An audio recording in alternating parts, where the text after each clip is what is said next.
Hello, good evening mga kapaps. So, alas 10 na.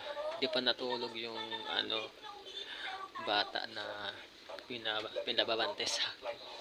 Ayan.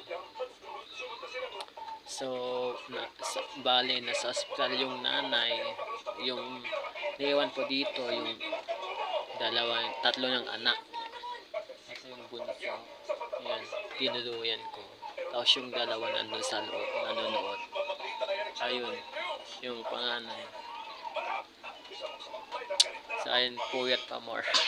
Hindi pa natulog. So, ako muna magbantay sa mga bata. Yan, nakikita na sa mukha ko. Naantok na. Naantok na. Tapos, may bagyo pa. Diyos ko naman, nakakatakot. Tapos, nakita ko yung mga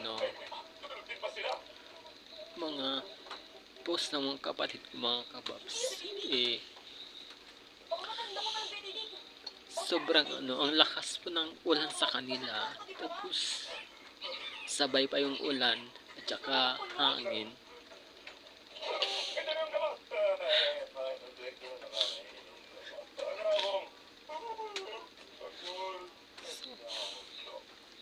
So kagabi mga kapaps, hindi ako makatulog.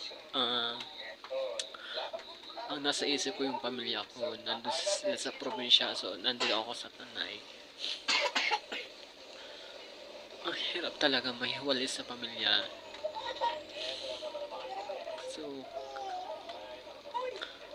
hanggang ngayon, sila yung nasa isip ko. Hindi ako pumasok sa trabaho ko, at least wala nang pasok sa school kasi bumabagyo.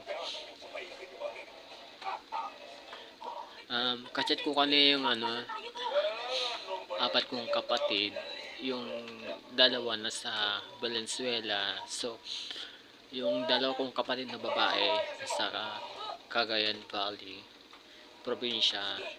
Valenzuela naman yung dalawa sa Maynila. Naiyak talaga ako mga kapaps, yung sinend nila sa akin na video na baha sila mga kapaps. So kagabi hindi talaga makatulog. Kaya eto, nasa isip ko talaga mga yun.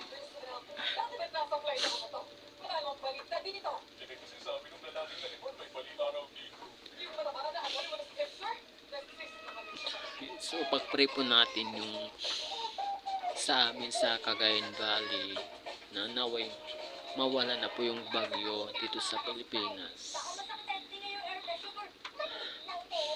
Hindi ko na kaya.